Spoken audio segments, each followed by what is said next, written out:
Hi everybody, welcome back to English 116. This is our very last class before the final for Wednesday, the 13th, where what I wanted to do was to finish up talking about poetry. And you can see in the notes below that paper number 2 is due today. If you are watching this video on the 13th Wednesday, I would take it up until the 18th, which happens to be the date of our final examination, but I won't take any papers past the 18th. So what I will be doing is posting the exam on the 18th at the time in which our class would normally meet if we were in a face-to-face situation. That would be 10:30 a.m. And if we were in a face-to-face class, you'd have approximately 2 hours for the exam.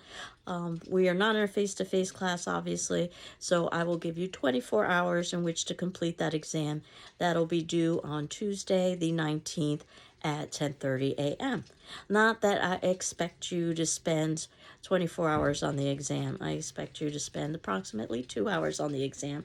What I will do is give you a series of essay prompts, so you've got choice within them, and then you can utilize your books and your notes, open book, open notes. The bulk of the examination will be devoted to poetry, 80 points, because you would not have had a chance to write a paper about poetry. However, a smaller section of the exam, 10 points for short story or fiction, and 10 points for drama or performance of drama. And of course, in our poetry section, that also includes Dead Poets Society. And again, I'm not expecting something as well written or neat or polished as what you would do with the paper, because you'd have a couple of weeks to write a paper rather than having just a couple of hours. But you still should have an introduction, a body, and a conclusion. Be able to synthesize some of the main points we've been talking about in terms of literature and film over the course of the semester. So where we are is with 4 poems. The Road Not Taken, very iconic poem, probably something that you had heard of before prior to this class. America, and this happens to be by Allen Ginsberg. Coca-Cola and Coco Frio, and that happens to be by Martin Espada. And lastly, The Hill We Climb, and that is by Amanda Gorman. So starting with The Road Not Taken, Robert Frost, which is iconic. It is on page 871 of the text in which I had ordered for you. However, you can see that the link is included below as well. And one of the reasons why I wanted to talk about The Road Not Taken is because, first of all, it's very misunderstood. Almost like Shakespeare's sonnet, "Shall I compare thee to a summer's day," is misunderstood. So I wanted to talk about that. And we are also given an example of explication, a literary analysis of a poem. And I wanted to show you how one could go about doing that. Again, I don't expect that your own literary analysis would be as detailed as this literary analysis, but it would give you an idea of how you could proceed if you were writing a paper. So, The Road Not Taken reads, and this was written in 1916 by Robert Frost. "Two roads diverged in a yellow wood, and sorry I could not travel both, and be one traveler. Long I stood, and looked down one as far as I could, to where it bent in the undergrowth. Then took the other just as fair, and having perhaps the better claim, because it was grassy and wanted wear. Though, as for that passing there, had really worn them about the same. And both that morning equally lay. In leaves no step had trodden black. Oh, how I kept the first for another day! Yet knowing how way leads on to way, I doubted if I should ever come back. I shall be telling this with a sigh. Somewhere ages and ages hence, 2 roads diverged in a wood, and I took the one less traveled by, and that has made all the difference." And the explication, which again is much more detailed than what you will be expected to do for a final examination, gives you an idea of how you could analyze poetry. So immediately after The Road Not Taken, we're given an opening paragraph that would be a great opening paragraph for a paper that states, "This poem," though let me change that for you and say "The Road Not Taken" by Robert Frost, so that we're very clear, the way you would be if you were writing about a poem. So I'll begin. The Road Not Taken by Robert Frost intrigues readers because it is at once so simple and so deeply resonant. Recalling a walk in the woods, the speaker describes how he came to a fork in the road, which forced him to choose one path over another. Though, quote, sorry, unquote, that, quote, he could not travel both, unquote. He made a choice after carefully weighing his own options. And this essentially is what happens in the poem. There is no other action. However, the incident is charged with symbolic significance by the speaker's reflections on the necessity and consequences of his decision. So I'll stop right here and say that's a great opening paragraph. It introduces the topic that we're going to be talking about, the symbolism in the poem. It gives us a very brief summary of what the poem is. And now we move to our body paragraphs. Of course, this is where we give our evidence and details. So the first body paragraph we're given reads, the final stanza, so I can stop here and say, note that they didn't begin talking about the poem in chronological order, nor do you need to. So let me continue. The final stanza indicates that the choice concerns more than simply walking down a road, for the speaker says that choosing the, quote, less traveled, unquote, path has affected his entire life, and, quote, that's made all the difference, unquote. Frost draws on a familiar enough metaphor when he compares life to a journey. But he is also calling attention to less commonly noted problem, that despite our expectations, aspirations, appetites, hopes, and desires, we can't have it all. Making one choice precludes another. It is impossible to determine what particular decision the speaker refers to. Perhaps he had to choose a college, a career, a spouse. Perhaps he was confronted with mutually exclusive ideas, beliefs, or values. There's no way to know because Frost wisely creates a symbolic choice, implicitly invites us to supply our own circumstances. So let me stop here and indicate how this writer has talked about one of the major elements of the poem. We aren't given the specific choice, which allows us to plug in our own choices. And not only that, it allows us to do so over the course of a lifetime. Very clever, I think. And it also begins to use some quotation from the poem because, as you know, you want to use both a combination of paraphrase as well as quotation in terms of your evidence. The assumption in this poem is that one choice precludes another. You can't have everything. There's a great parody by Blanche Farley that I do in one of my other classes that's called The Lover Not Taken. That's a takeoff of this poem, and it's about a woman who's contemplating two men, and the argument is that perhaps you can have both. But I'll let you read that poem on your own if you wanted to. We saw Dead Poets Society instead. And let me go to the next body paragraph, which states the speaker's reflections about his choice are central to an understanding of the poem, so much so that it's as central as the choice itself. And he describes the road taken as, quote, having perhaps the better claim, / because it was grassy and wanted wear, unquote. He prefers the, quote, less traveled, unquote, path. This seems to be an expression of individualism, which would account for the, quote, difference, unquote, his choice made in his life. But Frost complicates matters by having the speaker also acknowledge that there was no significant difference between the two roads. One was, quote, just as fair, unquote, as the other. Each was, quote, worn really about the same, unquote. And, quote, both that morning equally lay, / in leaves no step had trodden black, unquote. Notice that in some of these quotes I read the / and when I'm doing so, basically that indicates a break in the line of poetry. When does one line end and when does another line begin? Those are some of the things to consider when explicating a poem, is why did the author make those decisions to end the line in a particular place, and that need not be the ending of the sentence or where our punctuation is. And then why did the author make a choice to end the line, let's say, in midline somewhere else? So this talks a little bit about how important it is, the vacillation that occurs in this poem. The author is trying to determine which is the best choice. It seems like it's choice A, but no, perhaps it's choice B, but no, perhaps it's choice A. So we're going back and forth, and that while it seems that one choice might be better than another because it is chosen less frequently, at least that morning it seems that both choices are equal. So in that particular moment, it seems those choices are equal. And they can be insignificant choices or they can be significant choices.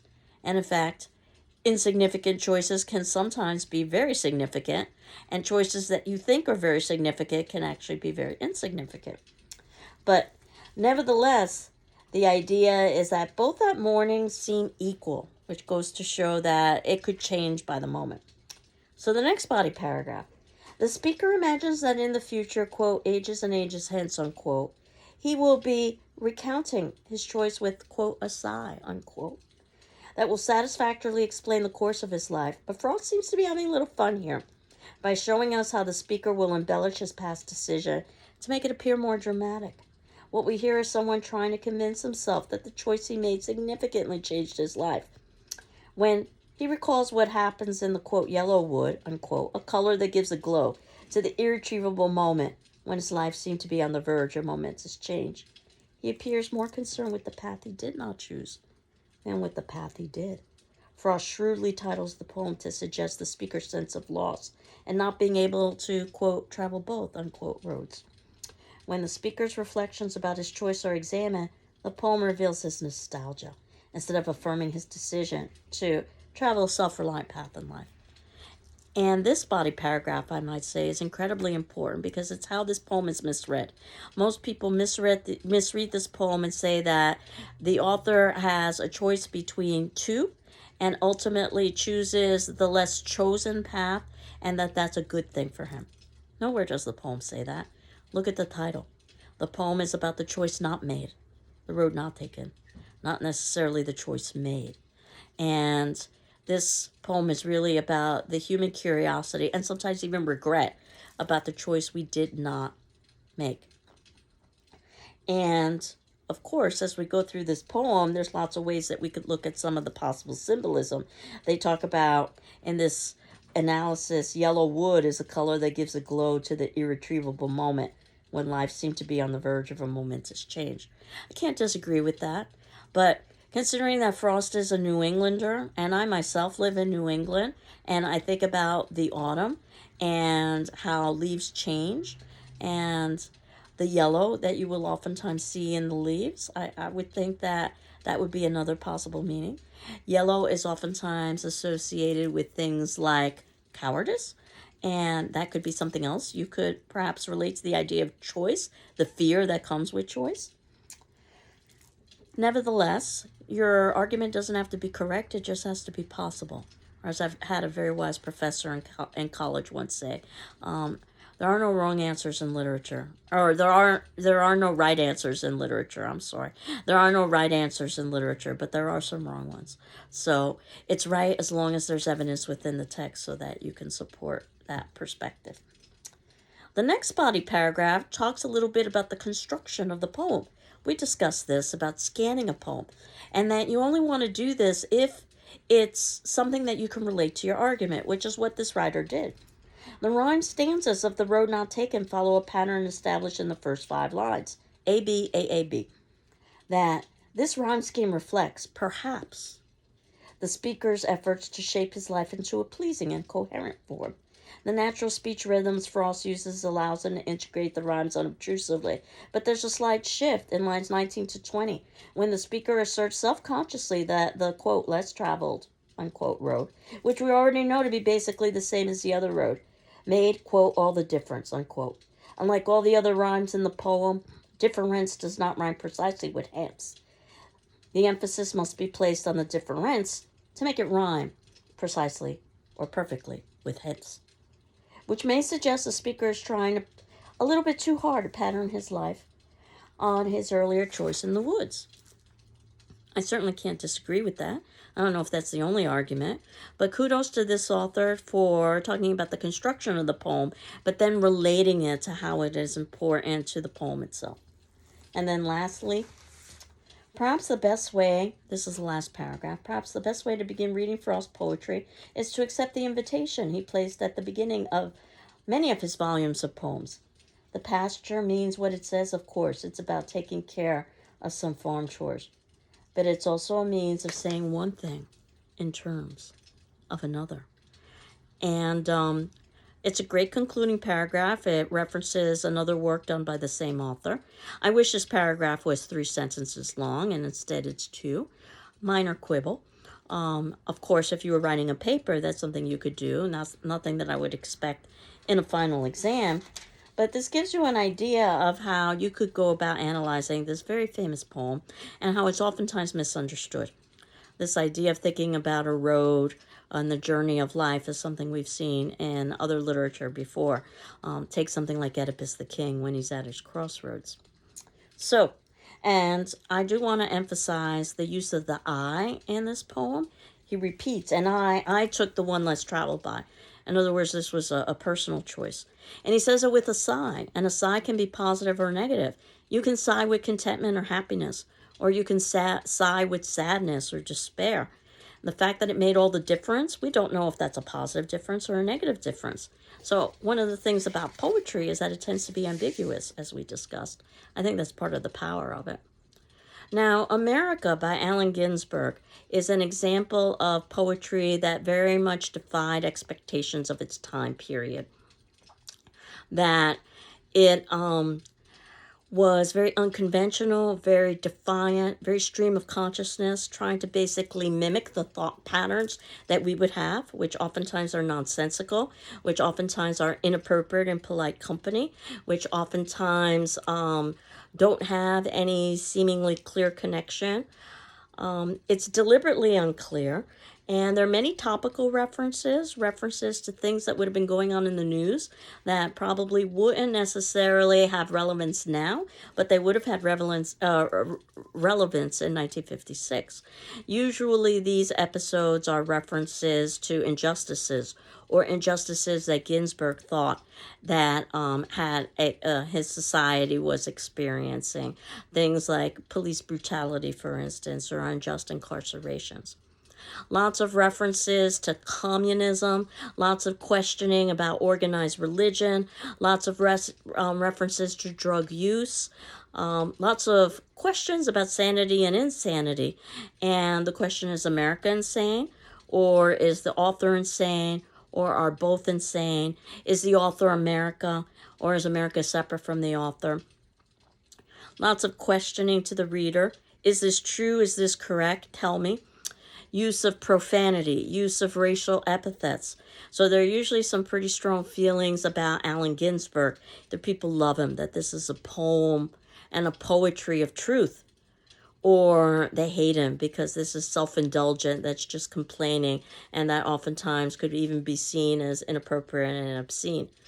These beat poets were mostly writing in California and Berkeley, and the example I have of Ginsberg reading the poem, which I think I could never do justice to reading this poem out loud, but you'll see that I've included a link in the notes below under the section about America, is actually a draft version of the poem that Ginsberg was reading to an audience. That in and of itself is interesting, is how authors go through various stages in their writing. See, even professional authors do that. And the changes that Ginsberg decided to make from his draft to the final version. Now, the final version is included in the handout that would have been referenced in our course outline. And also, you can see that I provided a link from the Poetry Foundation. If you're reading along with the Poetry Foundation link, you'll see that there are quite a few differences. One of the things I like about Ginsberg's live reading is that it allows us to hear the audience's response. They very much enjoy it. And Ginsberg reads it in an almost drunken kind of manner. And I don't know if that was deliberate or not, because he was known for alcohol and drug use, as well as being in and out of mental institutions. So that's literally some of his biography, as well as being queer in a time when you didn't talk about that, but he references his sexuality in the poem. So again, very unconventional in many respects. And sometimes his poetry just falls apart so that it's no longer poetry. It looks like run-on sentences that basically don't make a whole lot of sense. So that said, I wanted you to listen to Ginsberg read. This might be a good time to stop the video if you wanted to hear Ginsberg read his poem before I talk a little bit more about it. It's 1945 seconds. here we are, 1945 seconds. So if you decided to stop and come back, we are talking about Allen Ginsberg and his reading of his draft of America. There's a lot to unpack with this particular poem, but I did want to make some observations about the poem that definitely you can see and hear a sense of disbelief and anger within the poem itself. Some of the lines of the poem, perhaps much like Dickinson, make a lot more sense than the poem as a whole. That America, I've given you all and now I'm nothing. The kinds of sacrifices that Americans make for their country, and are they justifiable? $2.27. We don't know if that's how much money he's got in his bank account, in his pocket, how much he thinks he's worth, or how much America thinks he's worth. We can speculate. When will we end the war? Using the F-bomb. And there is some irony there because he uses the F-bomb literally with the bomb. Go fuck yourself with your atom bomb. So it's very critical of war. I won't write my poem till I'm in my right mind. Again, references to sanity and insanity. When will you look at yourself through the grave? When will you confront the atrocities of your country? My country, our country. And lots of references to the Soviet Union at the time. Would have been known as the Soviet Union. Now, of course, it's Russia. Why your library is full of tears. The very sordid history, painful history of America's past. When will you send your eggs to India? When will America share its great abundance with others that have less? When can I go to the supermarket, buy what I want with my good looks? About the importance of superficial appearance in order to get access and privilege in society. And your machinery is too much for me. If I were to modernize this, it would probably be about technology. That there must be some way to settle this argument. So he presents it as an argument with a challenge to us, prove me wrong. And then he makes references to other beat poets such as Burroughs, who's in Tangiers. And I don't think he'll come back, the idea of leaving America, because you don't necessarily follow its or believe in its ideals. I'm trying to come to the point, he says, but that's the very last thing that he's doing. I refuse to give up my obsession that the plum blossoms are falling. Perhaps America is falling too. I haven't read the newspaper for months. People go on trial for murder all the time. I've heard many people say that this is why they don't listen to media, because it's just too negative and dark, especially the news. Making references to communism, making references to organized labor, to smoking marijuana, which he admittedly did. Making references to whorehouses, again, very unconventional. Won't say the Lord's Prayer, again, questioning religion. When he says, I have mystic visions and cosmic vibrations, there is some truth to that because of his drug use. I haven't told you what you did to Uncle Max when he came over from Russia. I can't help but think of Soldiers Home and how Krebs was basically still suffering from the effects of the war, even though he had returned. I'm addressing you. Is it that you're America? And later on he says, perhaps I'm America. Are you going to let your emotional life be run by Time magazine? Again, if I were to basically make this poem contemporary, I would add something like, are you going to let your emotional life be run by TikTok? When he talks about being in the Berkeley Public Library, that's exactly where he was. He talks about the idea of perhaps not being able to teach in the video, and he was a full professor at Berkeley, at UC Berkeley, so there's some irony there. That Asia is against me, the idea of seeing the economic power of Asia as a threat, something that we still discuss today. His national resources, this is where the poem starts to fall apart.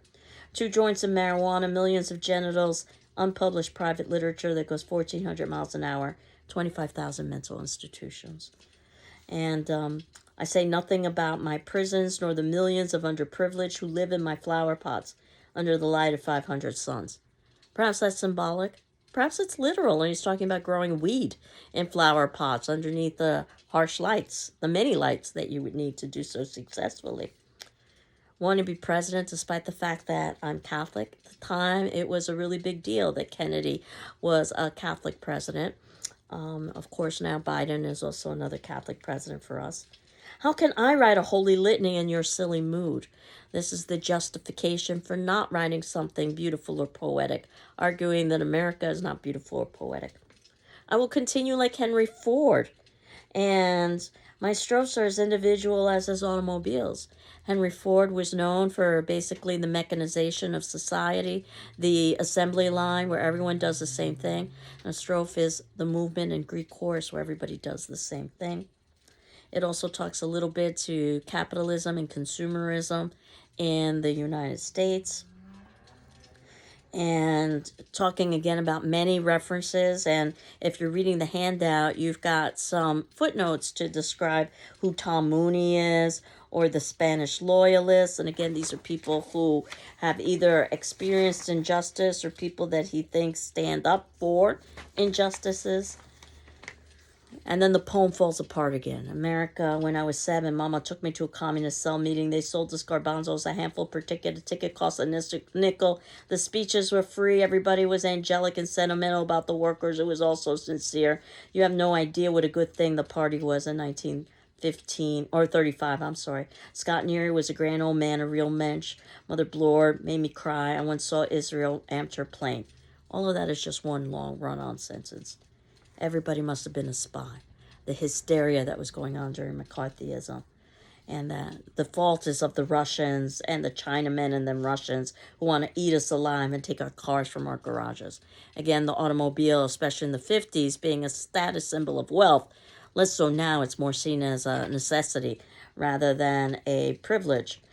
And mimicking second language patterns, using racial epithets, including the N-word. And then saying, America, this is quite serious. It's interesting to hear his reading because it doesn't sound serious, but I've heard other readings of his that are much more serious. This is the impression I get looking at the television set, so the critique of media. And again, you could say something like, this is the impression I get from looking at Instagram. Is this correct? Again, the challenge to us. Tell me I'm wrong. I read it right. I should get down to the job. I don't want to join the army. And again, in America, the idea of patriotism is serving one's country. Or turn lathes and precision parts factories. Again, the idea is that one would be content doing the same thing over and over again for 40 years. All artistry removed now that we have the mechanization of society and the industrialization of society. I'm nearsighted. And is that true that he can't see? Maybe it's America that can't see, and maybe he can see just well. And psychopathic anyway. Again, the question of who is sane or insane. At one point, he states, my psychoanalyst thinks I'm right. How's that for irony? In America, I'm putting my queer shoulder to the wheel, and he's very deliberately making reference to sexual identity, as well as the reference about putting your shoulder to the wheel, meaning that, you're going to begin working. Perhaps he already has by exposing the ugly underbelly of America. Or perhaps this was just a self-indulgent rant. I'll let you decide for yourself. I wanted to almost end with a poem by Martin Espada, Coca-Cola and Coco Frio, also in a handout, which I've also included through the a link below. And that it talks a little bit about a theme we've revisited before in class, assimilation. And we've seen this multiple times. In this instance, it's about Puerto Rico. Puerto Rico happens to be a territory of the United States, which means it's not a state per se. So it doesn't have all the rights and privileges of a state, but it also is part of the United States. It's a territory. So Puerto Ricans are considered to be Americans. It's in this in-between status. They have their own language, Spanish, but English is a secondary language. They have their own culture. Yet, very much have been Americanized by American culture, which is what he addresses in this poem. And he compares and contrasts New York City, which has a pretty high number of Puerto Ricans, myself being Puerto Rican and also from New York City.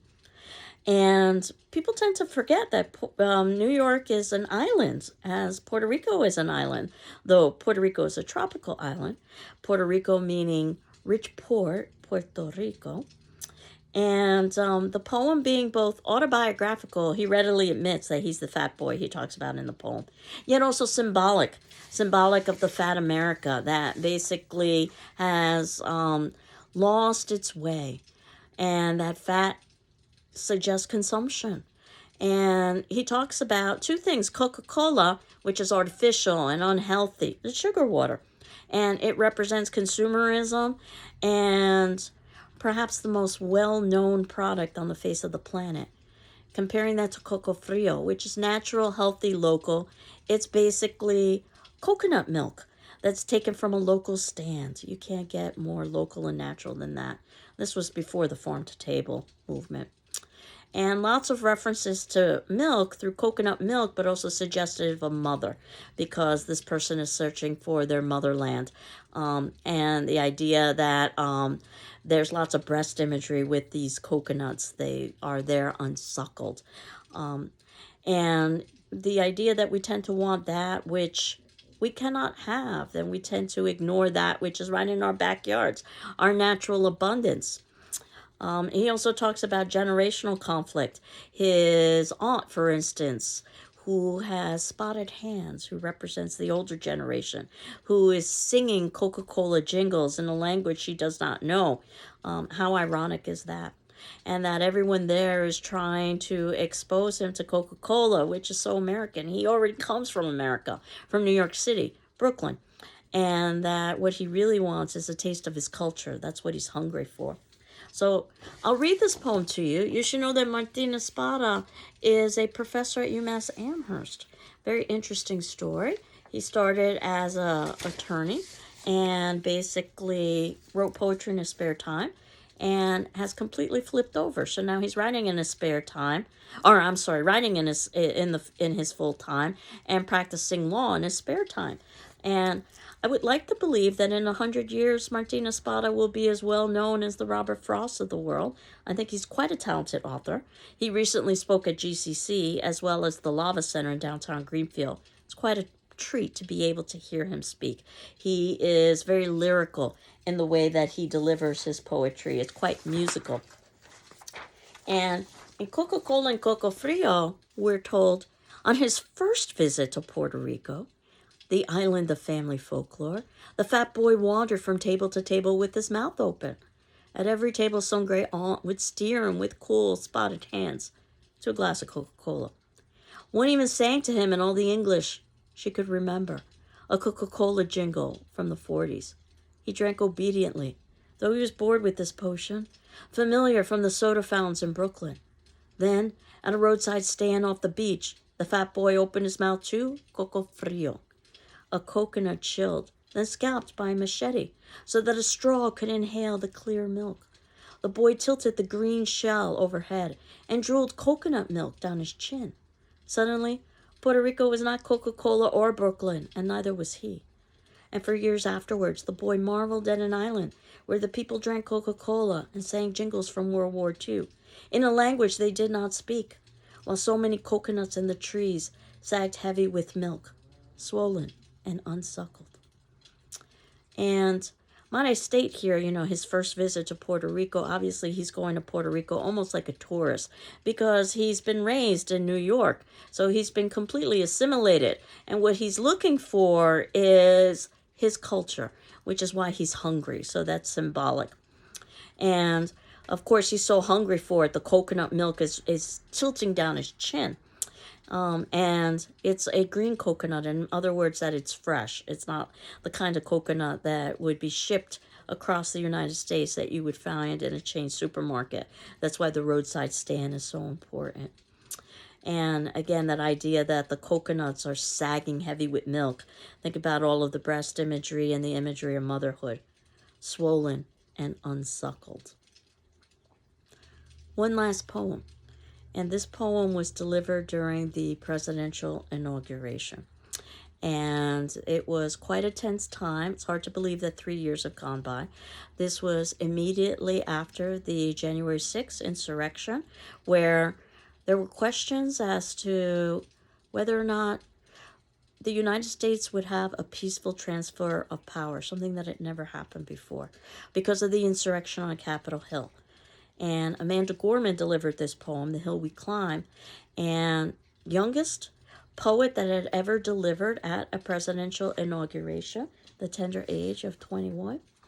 And I can say that after I saw her deliver this poem, because I watched the inauguration on television, so that was my first exposure to the poem, as was most people's first exposure to the poem, was listening to her deliver it. It was only after the fact that we were able to get a link to the poem and really read it and appreciate it in terms of its imagery.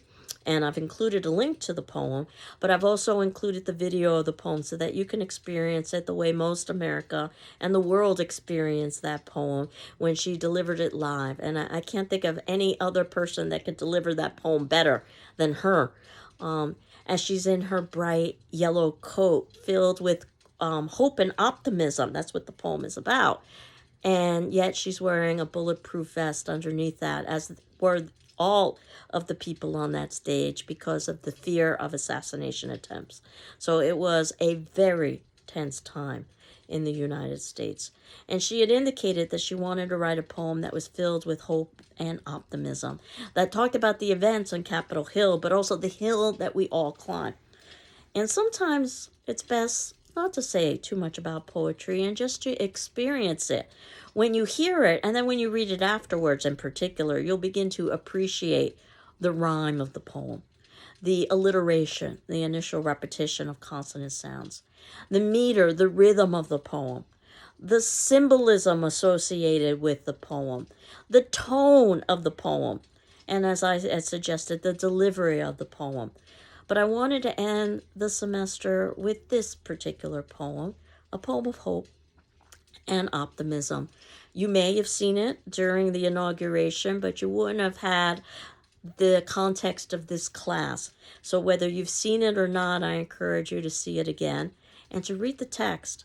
I know that after I heard the poem initially, I immediately went to social media and I posted, I've just seen the future of poetry. And the future's name is Amanda Gorman. I was so impressed with the work that she did. Absolutely phenomenal. There is one last thing in this class before our final examination, and that's a farewell message, which you can see in the notes below. Very brief farewell message. So I hope you enjoy the farewell message, and I hope you're doing well. I'm doing well. And our last class will be devoted to the final examination. Take care. Bye-bye.